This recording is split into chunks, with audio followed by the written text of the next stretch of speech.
Hi, welcome back to my channel. It's so great to have you here. Don't forget to hit subscribe and the bell notification. Today, I'm going to give you some advice about whether or not it's a good idea to become a vegetarian or a vegan. I haven't gone full vegan, but I have been vegetarian for really long periods of my life, and I've also eaten meat at different parts of my life. So, as someone who has a perspective on both lifestyles, I'll give you some tips about whether or not eating vegetarian might be right for you. And I have 6 tips, so get ready. This is like really helpful stuff. And even if you're not ready to be vegetarian, these 6 tips will help you assess where you are in terms of your health and what you need to work on. So, the first tip I want to ask is, do you exercise regularly or do you have a job where you're physically active constantly? So, if the answer to that is yes, vegetarian could be a good diet for you.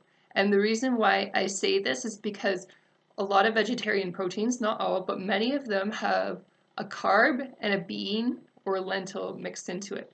So by definition, that protein has a carb in it.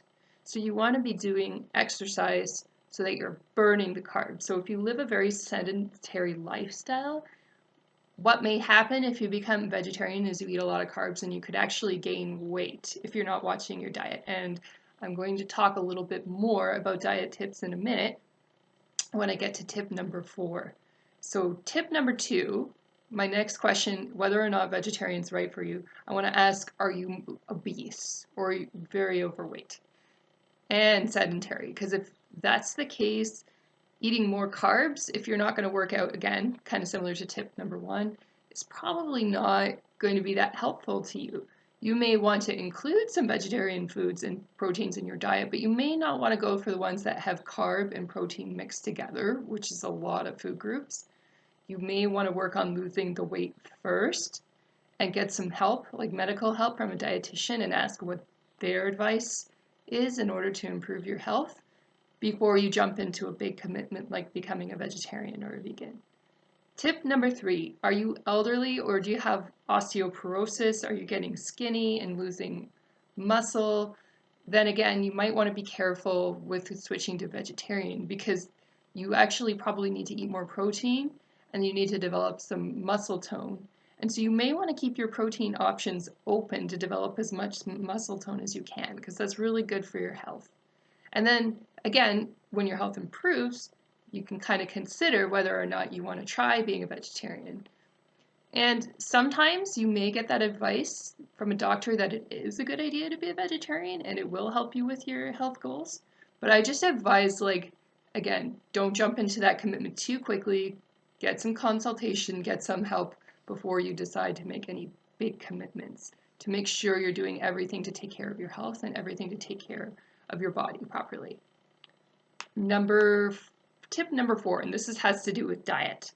So, do you have any restrictions on eating vegetarian proteins? And the reason I ask this is because there's a lot of people out there who might be allergic to soy, allergic to beans. If you have one of those allergies or more, I've met people like that, then eating vegetarian again might not be the best choice for you. You may want to go get a food allergy test before you make any big commitments with your diet again, just to make sure you aren't relying on a certain food group that you're allergic to for protein. Because protein is very important for everybody. Everybody needs it. And how you get it is going to depend on your lifestyle and your other health choices and your advice from your doctors, if that's part of your lifestyle and part of your healing journey. So, tip number 5, I want to ask, are you good at cooking? Do you know how to cook fresh food? Do you know how to cook things that aren't processed? Can you pick out some spices and get organized at the grocery store and make sure you're putting the right amount into your food rather than relying on prepackaged foods? So the prepackaged foods tend to have a lot of ingredients in it that aren't natural to extend the shelf life of the food. And then on top of that, even some foods that may have been initially nutritious in their fresh form can kind of transform to something that's not as good for you when it's highly processed. And one example that's very obvious I can think of off the top of my head is potato chips. So think about that. There's nothing wrong with potatoes, but we all know that potato chips are bad for you, right?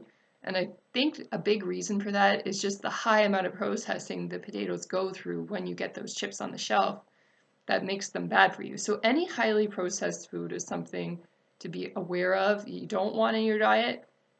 And if you want to go vegetarian, you want to make sure you're not relying on any kind of processed foods to get your nutrients and inadvertently causing yourself more health problems down the line. And then tip number 6, and I think I'm going to do like a separate video on this eventually. I want to ask, are you indulging a lot in one of these three things? Sugar, weed, or alcohol? Because all three of those are going to do you more damage if you become a vegetarian. It's going to be very hard on your digestive tract. If you're drinking a lot of alcohol, or you're smoking a lot of weed, or you're eating like highly processed acidic food that's been sitting on the shelf for too long, and that kind of relates to point number 5, all of those things are going to make it tougher for you to survive as a vegetarian because your body becomes very sensitive to any food or substance you put in it when you do become vegetarian. And so you just want to be cautious about those habits, and if you have any of them, you either want to like cut back seriously or maybe completely get rid of that habit if you can.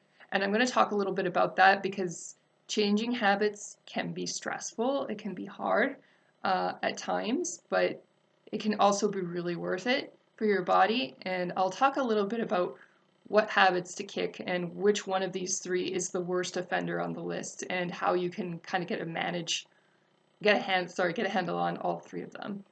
I hope this video has been enlightening and given you some really good information about whether being a vegetarian is a good diet for you or not.